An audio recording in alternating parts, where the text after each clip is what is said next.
congodialogue.com.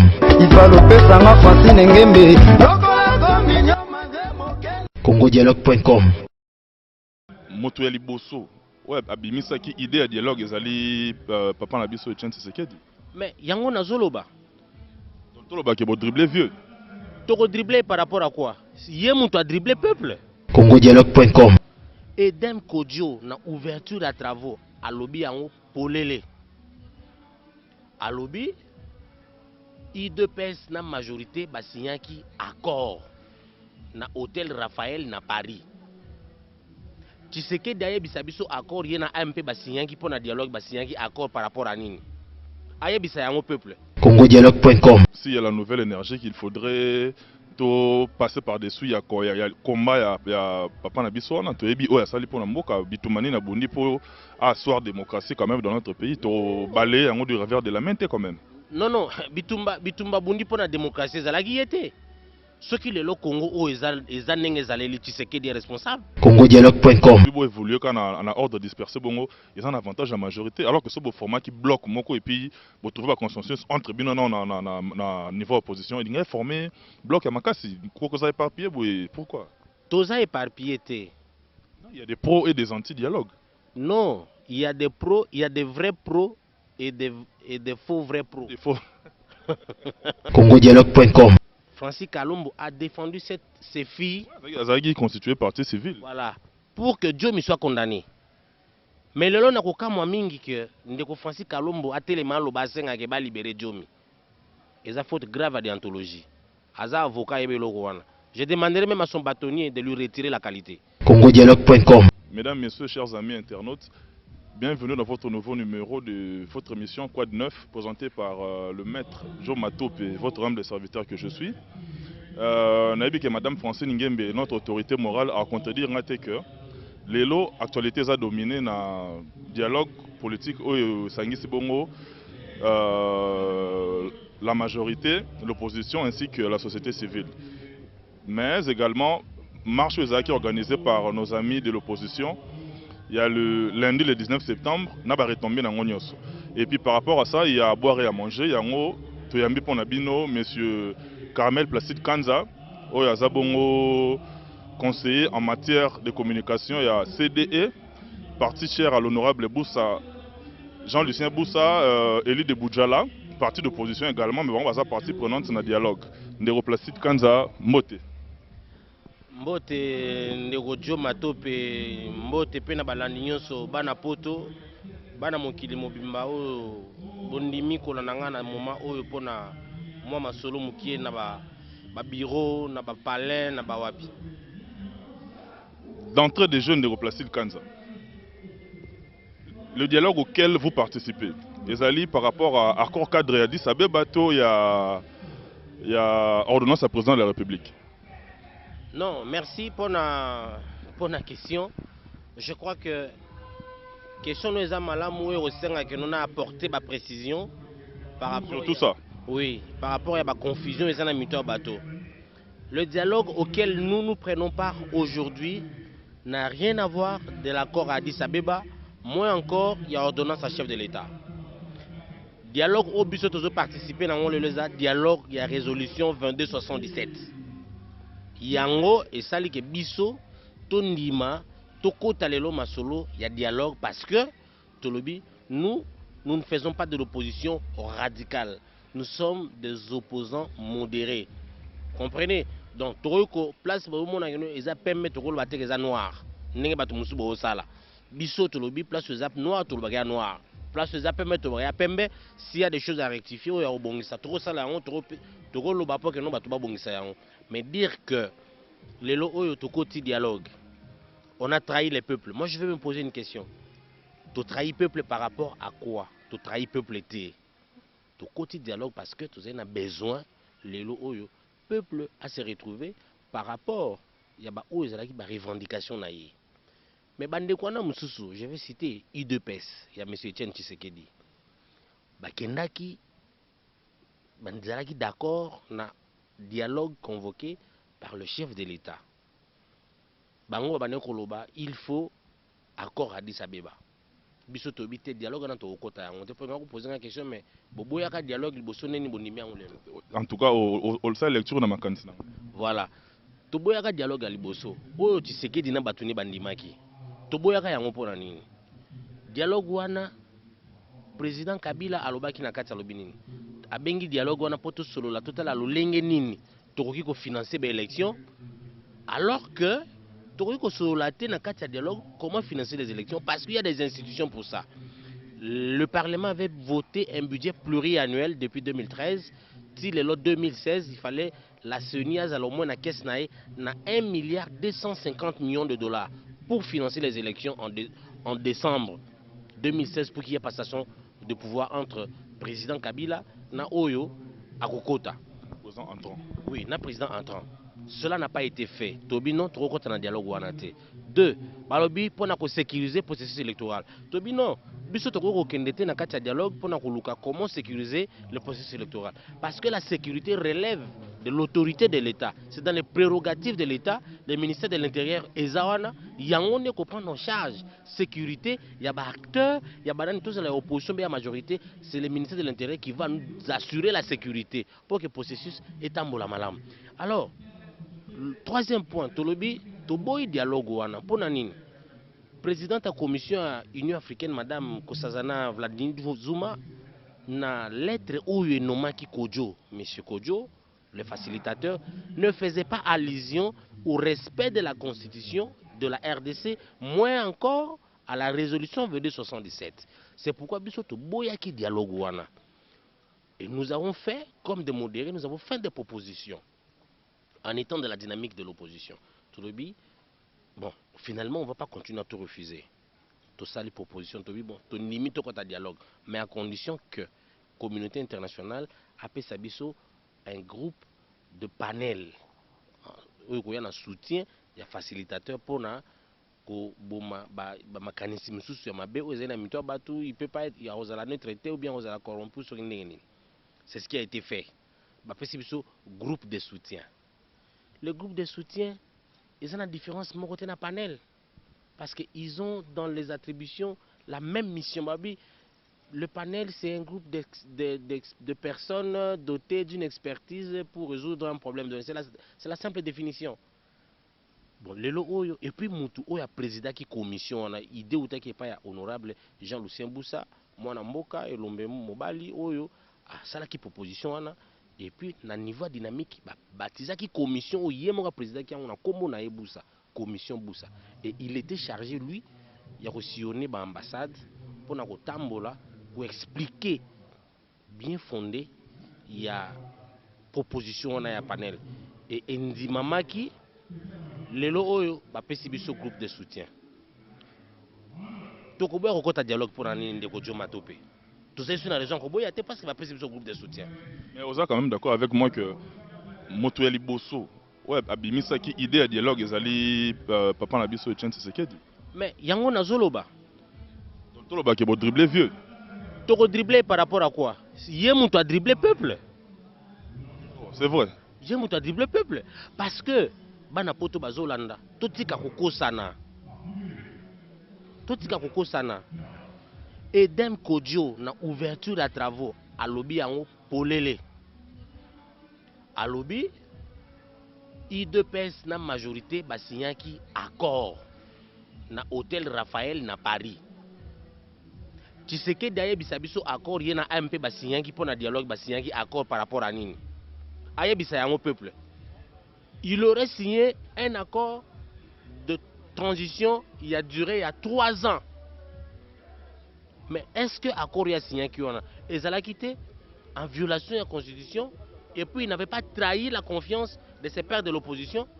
Non. Dès qu'on veut se manquer, Papa Tshisekedi tout ça un respect pour naïe, à sali temps naïe, moment où ils ont temps il y a une nouvelle énergie, ça va jeune, bazo mata.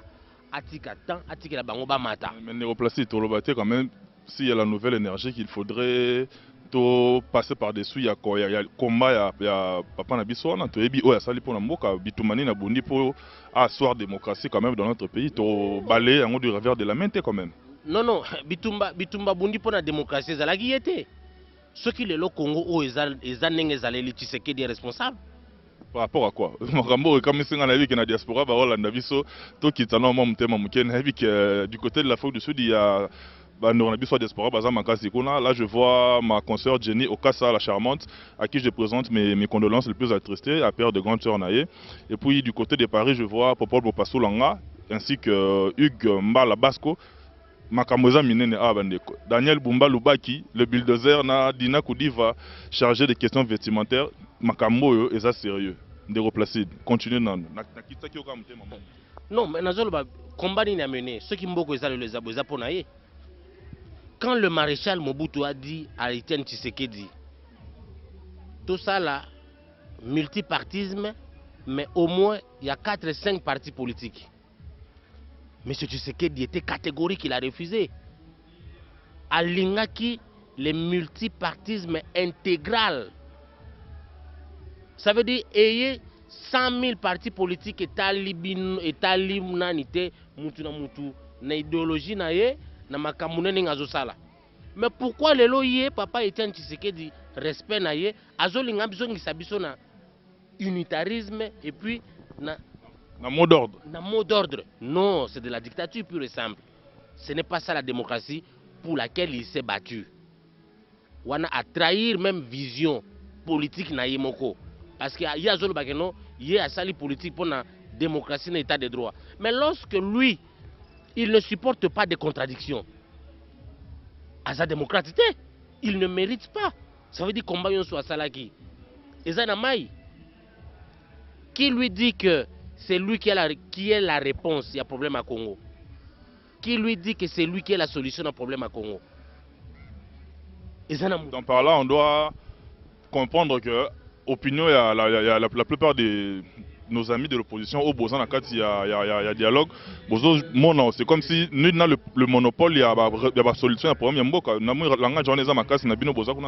Non, mais c'est clair. C'est clair.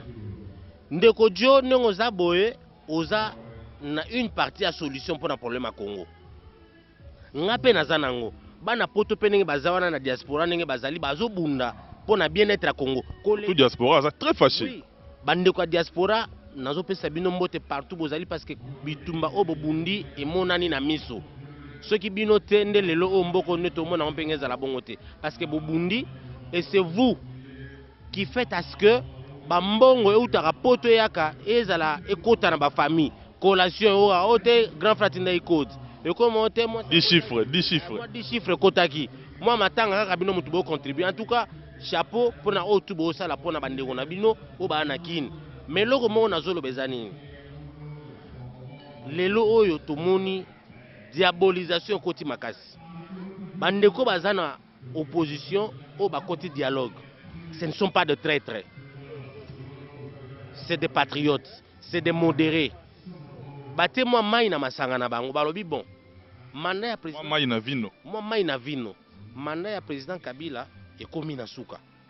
Il fallait signer convoquer corps électoral le 19 septembre et ça l'a mité. C'est bientôt qu'Enanzela y a balabala.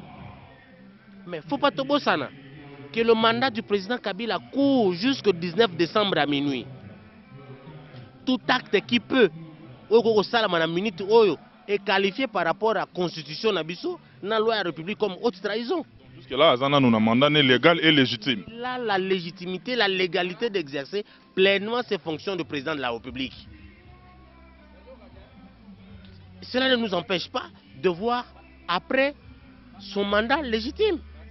Parce que le mandat n'a pas yango. Il ne peut plus briguer un troisième mandat. Même famille politique na comité préparatoire à dialogue, bah reconnaître quand on a signé la feuille de route pour un dialogue. Quand ce dialogue on a sincèrement.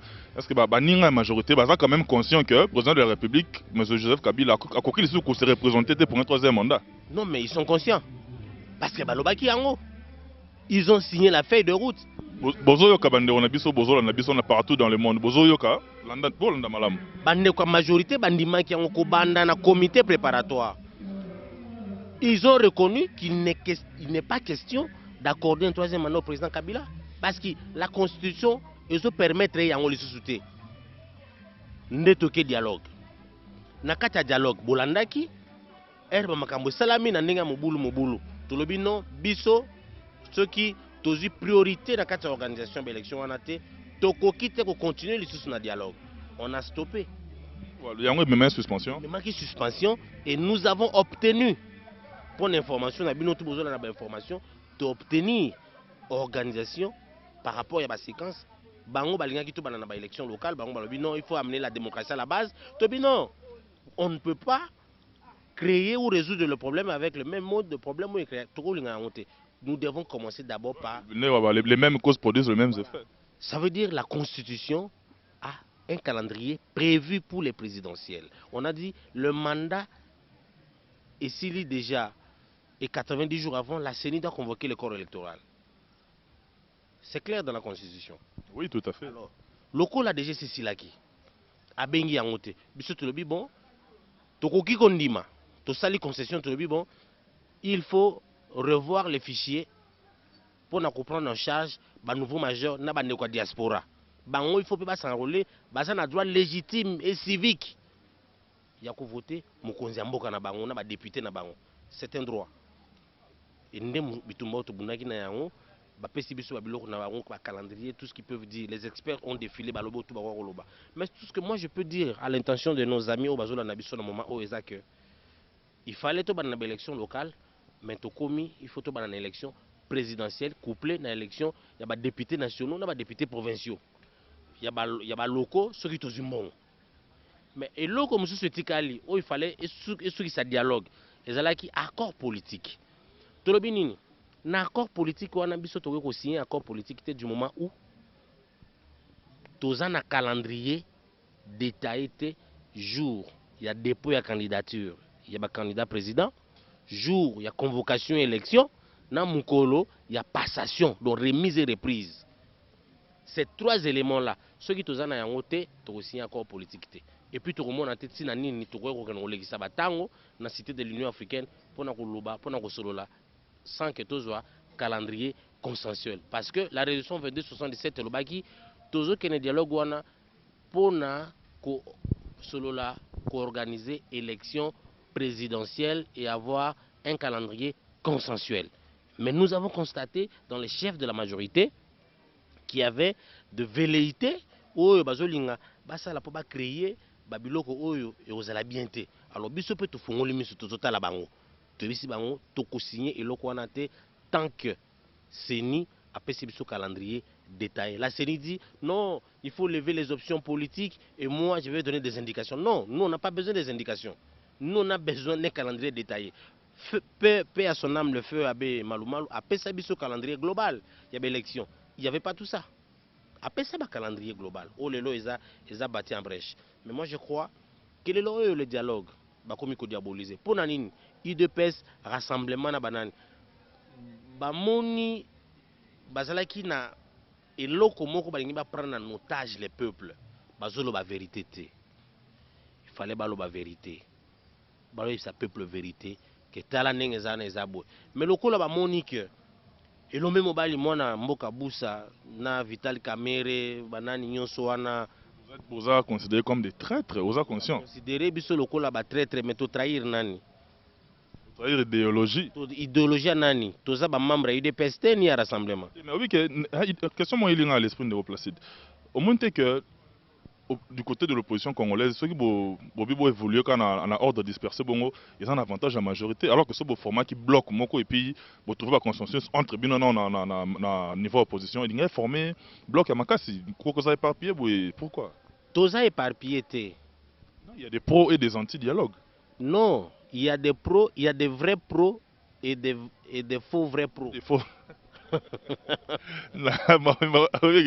Expression épousée dans c'est vraiment et puis en même temps dans ça la clin d'œil na quelqu'un que j'aime beaucoup Huguette Si Dibongwanzi 001 Made in Canada battre la papa Joe bien il est mort mais quand on le éclaircir à moment bien. Non, ça veut dire que ceux qui ont le lobby de vrais faux hein il ingolo ba que ba oyo bandima qui dialogue avant même bisoto ndima. Ouais, tout à fait. Mais Nassima va habiter au boui. De manière réfléchie, ils en ont raison en haut. Bon, raison en haut nini balo. Moi on a bien ça dit il fallait ba chaîne et font manière se font juste mon dame ou une poignée. Moi je crois que hein nazo kamwa ndeko Francis Kalombo azalaki na Kinshasa, azalaki na défense ya ba filles violées. Francis Kalombo a défendu ces filles. Azalaki constitué partie civile. Voilà, pour que Dieu me soit condamné. Mais le long a mingi que ndeko Francis Kalombo a tellement le bassin à ba libérer Diomi. Et ça faute grave à déontologie. Aza avocat et wana. Je demanderai même à son bâtonnier de lui retirer la qualité. Parce qu'ils a raté. De replacer jusqu'à ce point. Oui, mais jusqu'à ce point. Comment est-ce que toi, tu défends une partie, tu te constitues en partie civile et le lolo boko me obi non non, ezalaki soki ndenge nini bo libérer mutu wana. Te, on a ba comédie za distraction. Je crois que le président Kamer était clair. Il a parlé, c'est lui le co-modérateur au dialogue. Il a parlé avec le ministre de la Justice. A tout nié. Mais pour Nanini, au fond, ba TV, monsieur Fungwamite. Ba PC, ba document. Monsieur Katumbi est le gouverneur, il y a Katanga, il ne payait pas ses redevances fiscales. Parce que, couvert par les immunités, être gouverneur et puis de la majorité, tout lui était permis. Mais à Bané Robo, un jour, on va le descendre de ses piédestrales et à Rokoma le rôle de citoyen ordinaire. Et c'est ce qui lui est arrivé. Voilà pourquoi on le lui a rappelé. Ezala ye, ezala kyung, ezala muyambo, ba futa ba redevance fiscale na bango, et puis ba kufungola ba TV na bango. Ba TV ba kangi pour des raisons politiques, on a réouverte. Canal Futur ba kangi pour des raisons politiques, ba fungoli. Canal Kin ba kangi pour des raisons politiques, ba fungoli ango. Ba nyota et les autres, a futa ba redevance. Ce qu'a foutu que non menda fungoli ango te. Là on va dire que non, c'est de la politique. Mais du moment où azo futa mbongo, a futa mbongo ne ko permettre pe na bande kwa Katanga, ba zo moi quelque chose pour la province na bango évoluer. En tout cas, il y a vraiment à boire et à manger net au début de l'émission. Et puis laissez-moi faire un clin d'œil à notre ami du côté de l'Afrique du Sud, Lipas Abambongo, Kalati le millionnaire, Didier Chombo, Petit Jésus, et puis Jean-René Golo, boxeur KO, Nabi qui est balandarbi sur moi trop. Merci na suggestion Nabino. Numéro Nabi sur les affichés, voilà, plus 243 81 051 54 23 pour faire parvenir biso ba suggestion na ba remarque Nabino, ils sont vraiment les bienvenus. Et puis Néroplastide Kanza. Il y a un loro moko et Salamaki il n'y a pas longtemps à propos il y a une allégation qui est tenue par bon je ne voudrais pas citer les noms hein, des allégations portant sur le patrimoine immobilier il y a président il y a parti nayo. Sauf que Tolanda qui a bien tout le monde qui a les réseaux sociaux moi je ne voudrais pas citer des noms mais il y a de qui il s'agit. Au moins que ça tel peut bien Bino peut bossa clean comme tel t'es. Ah, cause à la clean ça veut dire quoi? Non, par rapport à la légation, on a le patrimoine immobilier, il y a président à partir de on dirait ça là qui est un peu remis en doute. Non, moi je crois, bon, je crois ici na koloba na. Moi il y a Fonus hein, mais na pese kara. Oui, na koloba na conditionnalité. Fabien Paloukou, c'est le monsieur, il est quelqu'un du parti, il y a M. Joseph Olengakoy, il y a Fonus. Il a publié la page Nabango, il y a Fonus, pour dire que c'est une enquête, il y a brigade, où il y a Bango, il y a Fonus. Mais seulement, là on a une que entre M. Paloukou et son chef, M. Boussa, le président national du CDR, courant des démocrates rénovateurs, actuellement coordonnateur porte-parole à Front des démocrates, il y a un grand écart. C'est le rôle à Boutuna Moï. Par rapport à quoi?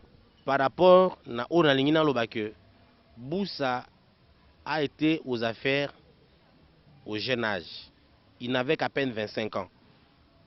Il a été directeur financier au cabinet du maréchal. Pour n'avoir pas évité.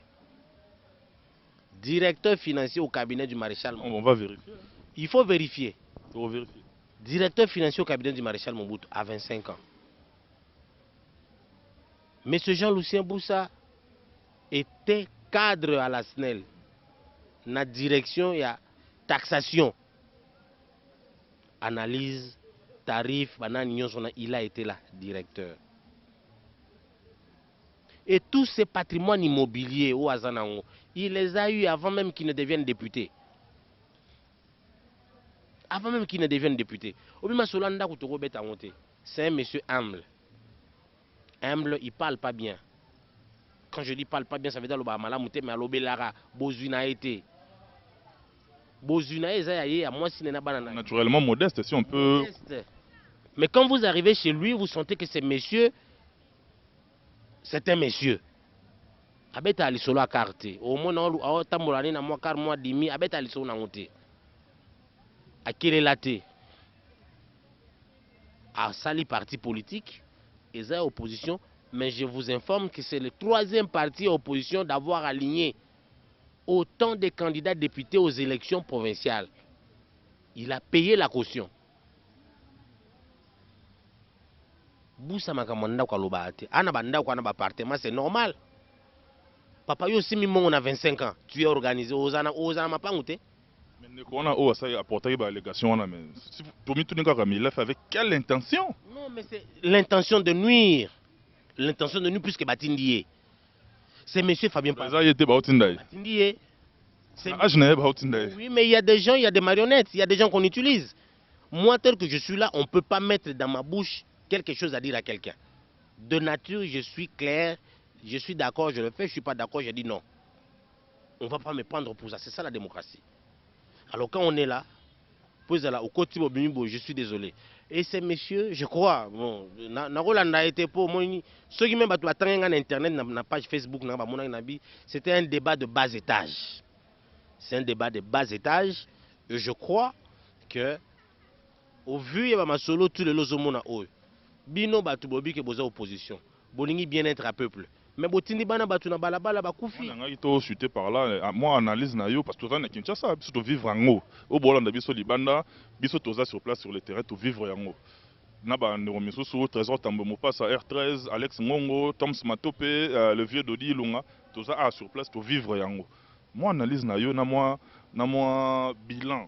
Il y a lundi na mardi on a ndenge lekele biso na Kinshasa. Analyse na yo en tant que politicien na bioza de haut vol. Eza ekosala ngonene. Te omoni esalinga pasi makasi. Ya komona bana Congo makila etanga parce que bazwaki information te. Ceux qui ba congolais bazwaki la vraie information et belé balinga ba bimana balabala te. Peut-être belé ba o batinde ba bimana balabala et belo ba bimaki na balingane bazongela bango na bandako. Mais te déplorer et puis te condamner parce que manifestation tinenge salamaki gouverneur à ville andimaki yango ezalaki te poto mona auto monaki. Mais batu baki ko manifester bazalaki na ba mot d'ordre ya ko la violence. Oh, c'est vrai. Ça c'est vrai parce que ba organisateur ba planifier qui même ba attaquer ndako ya président na biso. Ba attaquer même physiquement. Pour preuve, au moni même siège à parti politique à José Makila ba attaquer pourquoi parce qu'il y a un dialogue. Moni RCD, na moni il y a parti, il y a Pius Mobile, et puis il y a eu des PSP, il y a eu des problèmes, tout le monde qui donc ils ont partagé. Par rapport à la planification, il bouger, il y a Vital Kamere, mais le coup la peut ba nyankene bazala qui on a ba telemi et si magité. Mais ngana zomona que pouvoir tozo yango to sela ngondengo wana te. Bana bato bakufi. Est-ce que ba leader wana nana zu courage ya kokende ko souhaiter ko présenter ata ba condoléances na ba famille bato na bakufi nani? Bafani na bandangu na bango na basi na bona bana na bango bazolia bazomela. Bazo signer ba accord secret au dos ya population mais bazo tina même population na pas que no kufa na nzela. Toko ndimation le konate. Bana kini bana poto. C'est un dernier mois en même temps. Yango na nazo ba dernier mois na bana poto. Bolanda nana mosali na bino. Eloko te toele na mutu eloko te tola na politique moko ndenge ezali to na kini. Ba réalité belo échappé bino. Bato ba boy ko kota dialogue. Bana ba raison na bango. Mais a raison ya mabe. Balingi mboka te. Ba lembongo. Po ba déstabiliser masolo, po bana Congo makile tanga. Biso to boyaki to koti dialogue. Po lelo ata to bengani Kabila na nzela. Mutu moko te entre bango akozwa pouvoir. Soda mutu akozwa pouvoir et ozongisa biso yo sa recul la démocratie. To boya ngo ne to lobaki. To kene dialogue to solo la. Burkina Faso za nango bien ya mabete. To bana Burkina Faso avant parce que to bengana Mobutu. Lelo Libye za wapi? Lelo Libye za wapi? Il faut koyeba ko solo la na kimia déjà majorité bandimi ke Kabila zo kene naye. akozela sous candidat. Tondi matosi sa dialogue, baya tokota dialogue, makanisi tout bazana ngo, ba me mayango na dialogue. Pourquoi ka bazolinga biso to koti to tele masima Tshisekedi? Tout ça bato IDPS. Aza président UDPS, Boussa président CD, Kamel aza président UNC, bazo se respecter le ba président ba parti politique. Aza vient na ndenge na ye, bango pe ba petit na marque na bango. Ils doivent du respect mutuel. La politique doit donner ses athées. Doit donner ses athées. En tout cas, c'est par là que Tozu Yango comme mot de conclusion, il y a l'émission Nabiso Yalelo. Si vous avez aimé l'émission, dites merci à celui qu'on appelle Christian Tchibassou qui est la prise de vue et au four et moulin en Zobundapo, on a réussi cette émission Nabiso. Encore une fois, Madame Francine Ngembe, autorité morale, merci beaucoup pour la confiance. Et puis je vois mon ami Songanzi, là, le cordon. Un clin d'œil à toi. J'ai dédié cette émission comme d'habitude à Johanna Marilyn Matope, Ombre Jaune, la fille du maître. Tolingi Bino Mingi, partout où au Ben Dabiso Toroya, Torobunara Rapo, Bino Bozara bien informé. Merci et puis Botika la connecté na site Nabiso.